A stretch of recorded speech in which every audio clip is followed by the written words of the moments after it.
એકવાર નકલી washing powder અને નકલી શેમ્પૂનું કૌભાંડ ઝડપાયું છે. નકલી કેશકિંગ શેમ્પૂ અને નકલી એરિયલ વોશિંગ પાવડર બનાવવાના કૌભાંડનો પર્દાફાશ છે. બ્રાન્ડેડ કંપનીના નામે નકલી પ્રોડક્ટ્સનું વેચાણ કરતા તત્વો સામે ઉત્તરાયણ પોલીસે કાર્યવાહી કરી છે. બ્રાન્ડેડ કંપનીના મેનેજરો અને ઉત્તરાયણ પોલીસે પાર પાડ્યું સંયુક્ત ઓપરેશન. મોટા વરાછાથી આવતા રિંગ રોડ તરફ જતા રોડ પર એક ગોડાઉનમાં ધમધમતું હતું નકલી પ્રોડક્ટ્સનું રેકેટ.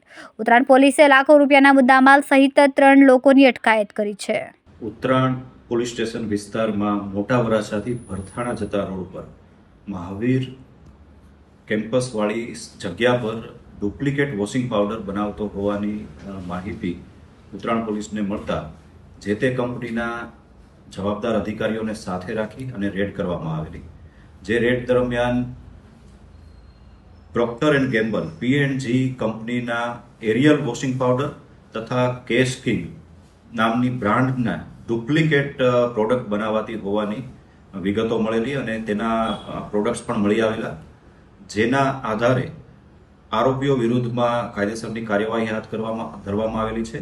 તેમજ 25 લાખથી વધુ કિંમતના ડુપ્લિકેટ પાવડરના જથ્થાને પણ સીઝ કરવામાં આવેલો છે. 3 આરોપીઓની ધરપકડ કરવામાં આવેલી છે, જેમાં મોનિલ ધોળિયા, સાહિલ વિરાણી અને મેહુલ પટેલ નામના વ્યક્તિઓનો સમાવેશ થાય છે.